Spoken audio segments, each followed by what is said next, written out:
God's secret name. It's a miracle. God's name is a bit of a mystery, partly because of translation errors and partly because of the traditions of men. The early scribes felt that the name of God was so holy that it should not be written in full, so they wrote a shortened version of it without vowels, YHWH. The only problem with this was that they actually forgot how to pronounce it. Even today, Orthodox Jews refuse to say God's name out loud for fear that they might accidentally take the Lord's name in vain. More recently, Pope Francis ordered that the secret name of God be revealed to the general public. Apparently, Vatican scholars had discovered the secret name of God on an ancient scroll that had been locked away in the Vatican secret archives since the 5th century AD. According to an insider at the Vatican, the odds-on favorite for God's secret name was Kevin. But does it really matter what God's name is? Buddha, Allah, Vishnu, isn't it all just the same thing? Shakespeare wrote, "What's in a name? That which we call a rose by any other name would smell as sweet." But according to the Bible, it does matter. O Lord, our Lord, how majestic is your name in all the earth. My people will know my name.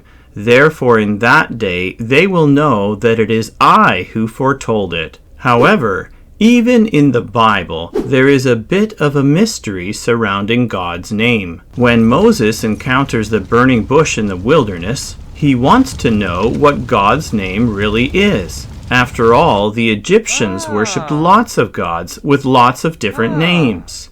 Exodus 3:13-15. Moses said to God, "Suppose I go to the Israelites and say to them, 'The God of your fathers has sent me to you,' and they ask me, 'What is his name?' Then what shall I tell them?" God said to Moses, "I am who I am. This is what you are to say to the Israelites. I am has sent me to you." God also said to Moses, "Say to the Israelites, 'The Lord, the God of your fathers, the God of Abraham, the God of Isaac, and the God of Jacob, has sent me to you. This is my name forever, the name you shall call me from generation to generation.'" What kind of name is I am? According to Bible Gateway, I am is I will be what I will be. Ancient Hebrew is a pictographic language like Chinese.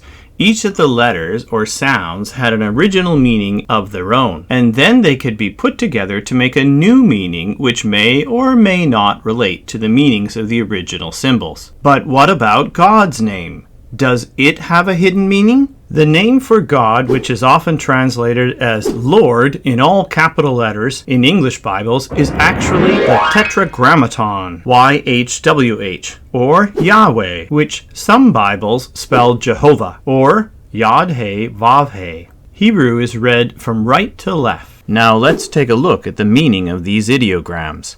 Yod means arm and hand. He, worship or behold. Vav, tent peg or nail. He, worship or behold. If we put it all together, we get the message, behold the hand, behold the nail.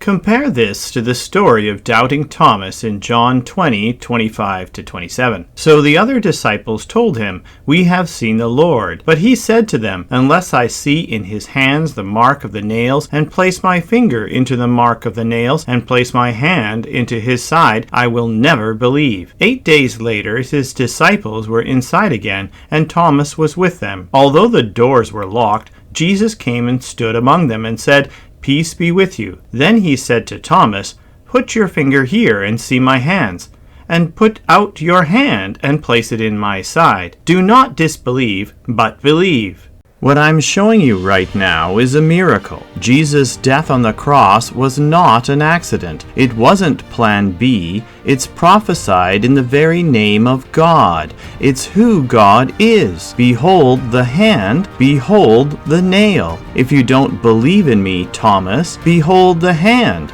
behold the nail. If you don't believe in me, scribes and Pharisees, behold the hand, Behold the nail. So what about I am? How does this name compare to Yahweh? Let me show you the two Hebrew names side by side. The extra ideogram on the end is Aleph, the first letter in the Hebrew alphabet. It would be Alpha in Greek. Does that ring a bell? It's also how the Hebrews indicated the future tense. I am is basically the future tense of Yahweh. God is using a clever play on words to say, I was God in the beginning, I am God now, and I will be God forever. The secret name of God isn't just amazing, it's a miracle. Do you believe in miracles? I'd love to know what you think. Leave a comment and share this video with someone.